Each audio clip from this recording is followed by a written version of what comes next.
Hey there, Dani K coming to you from Dani K Gym and Wellness. Today's tip is about, do you deprive yourself or do you not deprive yourself when you're, dieting, which everybody knows I hate that word diet. Diet, the first three letters is die. So that's what happens. So when you're trying to lose weight, when you're trying to see certain results, do you deprive yourself of certain foods that you enjoy? And the reason I ask that is because you really shouldn't. I always say, and you've always heard me say, moderation, not deprivation. The thing is, and the key is, I don't want you to have a complete cheat day like I do. No, that's not the answer when you're trying to see results. When you're maintaining, you might be able to have a cheat day, or flub a little bit more here or there, whatever. But the thing is, if you completely tell your body you cannot have pizza, you cannot have sugar, you cannot have whatever it is, alcohol, whatever, you are going to go into this crash. You're depriving yourself. Your body is going to like freak out.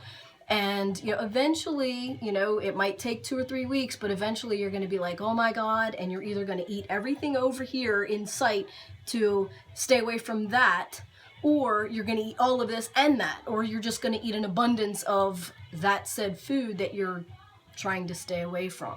So moderation is the key. We're human, and sometimes we're going to have that craving of cheesecake, or we're going to want that wine or that beer, or the sugar or the pizza or whatever it is. But the key is moderation. So don't deprive yourself of anything. Give yourself a light at the end of the tunnel, as I always say to my clients, nutrition clients and training clients.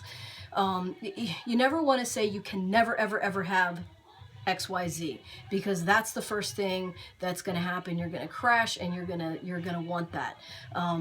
An analogy that I always use, if you tell a kid, don't touch that, what's the kid going to want to do? The kid's going to want to touch that. And he's going to keep testing you and testing you and testing you and testing you. Now, if you said, if you're the mom, don't touch that until dad comes home, or don't touch that till, I don't know, 2 o'clock, whatever, the kid will probably, should, let go of that and not want to touch that. And then maybe when dad comes home, if that's the key, you say, you can touch that after dad gets home. After dad gets home, either one, he's forgotten about it, or two, he might ask and then go over and touch it, and then he's done with it. The thing is, if you say no, they're going to test you. Don't do that. Don't do that. Don't do that. They're going to test you because they're not going to understand, and they don't understand why they can't touch it. They just know that they're not allowed to, and they're going to, that's just our human nature, to want to touch things that we go into a store, it says do not touch. Well, what's the first thing you want to freaking do? Just out of spite, because the sign says don't touch. We want to go and touch it. Be like, ha, we touched it. Now what? So don't deprive yourself of any foods. Give yourself a light at the end of the tunnel. Maybe every 2 weeks, have that said food or whatever that you can't have, or just do it in moderation. Calculate it in. If it's sugar, I know a lot of my clients say, I'm gonna stay away from sugar. I'm never gonna have sugar ever again. Good for you, because I know you're not going to be able to do it. And I'm not setting you up for failure. I'm just being realistic, and everybody who knows me knows that I'm a very optimistic person, but I guarantee you're not going to ever be able to stay away from sugar. There's sugars in everything. So, give yourself, I'm going to, moderate my sugar. I'm going to stay away from, the fake sweeteners. I'm going to, instead of using 3 or 4 teaspoons of sugar in my coffee, I'm only going to do 2. Wean yourself down or whatever, but never, ever, ever tell yourself you're not going to have said food, because you're going to go in a deprivation. You're going to get frustrated, and that's the first thing that you're going to want, and you're going to crash. So you're either going to overdo that, or you're going to overdo something else to supply what your body is trying to say. Because sometimes we do need sugar, sometimes we need salt, sometimes we need we need fats, sugars. We need fats and carbs and proteins. And if we tell ourselves we're never going to have another slice of bread or another pizza, you're going to crave it. You're going to, because you're telling yourself you can't have it.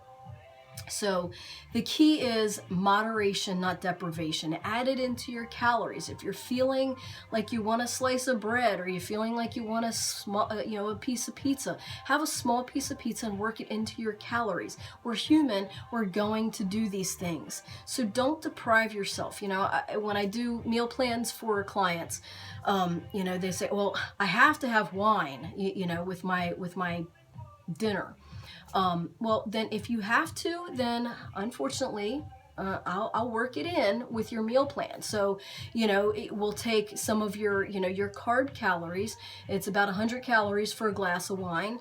So we'll work that in. So instead of having, and I'm just, throwing out numbers, instead of putting you on giving you like a 1,300 calorie or 1,400 calorie meal plan, and then you drink 100 calorie wine, you're going to have 1,300 calories or 1,400 calories, whatever I put you on. You're going to lessen something, carb count, 100 calories, so that you can fulfill or refill that 100 calories with your wine. So instead of having 1,400 calories to lose weight, and then you have another 100 calories, which takes you 100 calories over your caloric intake, and if you do that all the time, you're going to gain weight.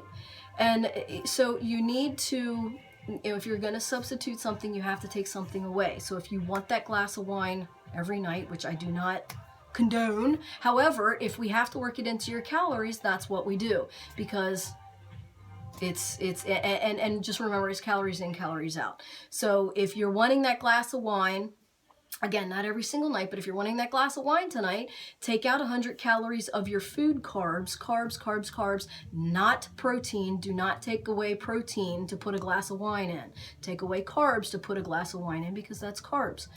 So you take 100 calories away, you add 100 calories of your wine, and then you're still stable at that same caloric intake to see weight loss. So moderation is the key, not deprivation. So do not deprive yourself of any said food. Try and work it. If you need to, try and work it into your calories. Don't ever tell yourself that you can't ever have said food ever again, because you will crash.